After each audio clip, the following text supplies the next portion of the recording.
Bonjour et bienvenue à l'émission Swiss Made, autour de la signature suisse et en collaboration avec Ducascopy TV. Aujourd'hui, nous allons parler du travail en Suisse et j'ai l'honneur d'accueillir Hélène Daniélé de Ishibani. Bonjour Hélène. Bonjour Alain. Donc Ishibani qui s'occupe de mettre à disposition des espaces de travail avec des services à la clé. Et Gérard Dominati de Before-Link, entreprise de relations d'affaires. Bonjour Gérard. Bonjour Alain. Vous êtes en charge de tous les grands projets autour de la relation d'affaires au sein de cette entreprise. Je vous remercie d'être là. Donc, une première question qui me vient à l'esprit, 3,4% de taux de chômage, l'un des taux les plus bas, voire le plus bas dans le monde. Ça fait réfléchir, alors est-ce une conjoncture économique favorable ou alors tout simplement un liant au sein des entreprises suisses? Hélène, qu'en pensez-vous? Alors c'est vrai qu'en Suisse il y a beaucoup de PME, il y en a passé 90% sauf erreur. Oui, 90% des PME ont moins de 30 personnes effectivement, absolument. D'accord. Elles favorisent le côté familial de ces entreprises et ce côté familial associé à ces temps partiels, parce qu'il y a quand même beaucoup de gens qui travaillent à temps partiel, ça fait réduire le pourcentage. Donc c'est vrai qu'énormément de personnes travaillent à temps partiel. Vous laissez supposer que ça laisse une latitude au niveau de ce temps de travail et donc du coup un taux de chômage qui est plus bas. Est-ce qu'il y a d'autres facteurs qui peuvent entrer en jeu? Gérard? Bien, je pense qu'il y a aussi cette facilité de gestion de la masse salariale au niveau de l'entrepreneur qui peut réagir relativement rapidement en fonction du contexte économique. Donc une flexibilité, du coup, on doit rapprocher ça peut-être au droit du travail. Le droit du travail est déjà plus flexible que par rapport à d'autres pays. Tout à fait.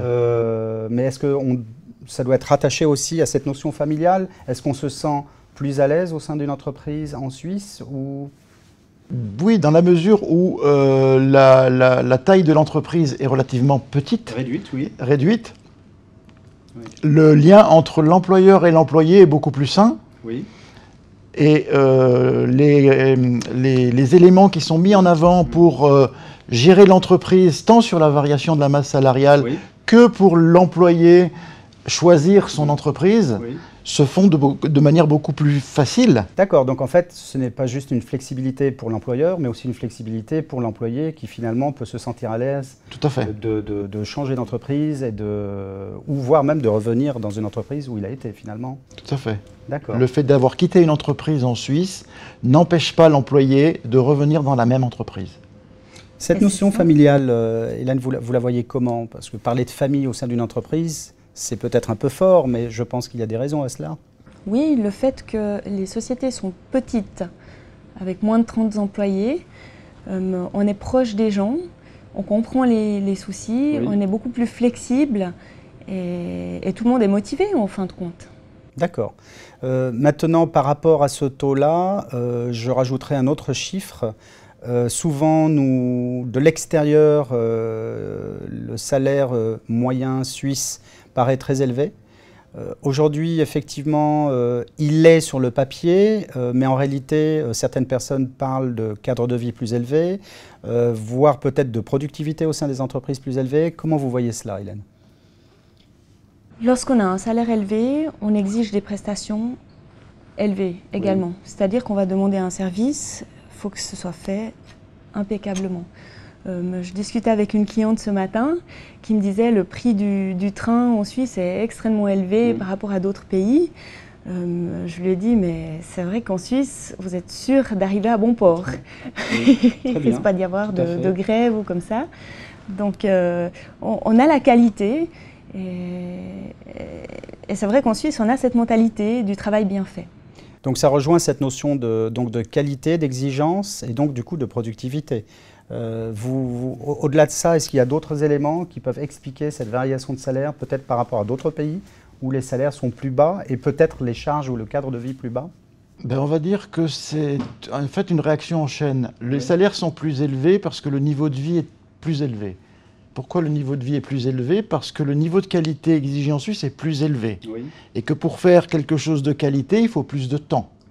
Et comme on est dans des entreprises qui sont familiales, le temps mis pour faire certaines choses, quel que soit le secteur d'activité va faire qu'effectivement, on va avoir de la qualité. Donc, pour avoir de la qualité, on va avoir des salaires ça va avoir des coûts de production plus élevés, donc forcément des salaires plus élevés. Mais on ne peut pas dissocier le niveau de salaire suisse sans la qualité suisse derrière. Quand on dit que le salaire en Suisse est un des plus élevés, et forcément, si on prend ce salaire-là et qu'on l'applique à un autre pays qui n'a pas le niveau de qualité de la Suisse, ça n'a pas de sens. Alors, on parle de qualité, de travail bien fait. Nous allons parler peut-être d'apprentissage, parce qu'effectivement, c'est un point très important. Aujourd'hui, 70% des jeunes optent pour l'apprentissage. C'est un taux qui est très très élevé. Que pouvons-nous dire à ce sujet, Hélène? Alors, ce qui se passe, c'est qu'à 16 ans, c'est très difficile de savoir où on va aller dans la vie. Rares sont les jeunes qui savent dire, voilà, je vais être architecte, je vais être mécanicien. Alors, l'idéal, c'est de se lancer.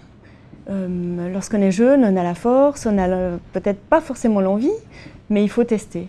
Moi, j'ai fait un apprentissage dans la banque. Je peux vous assurer qu'à la fin de mes 3 ans, la seule chose que je savais, c'est que je ne voulais pas continuer là-dedans. Bonjour nos amis banquiers. D'accord.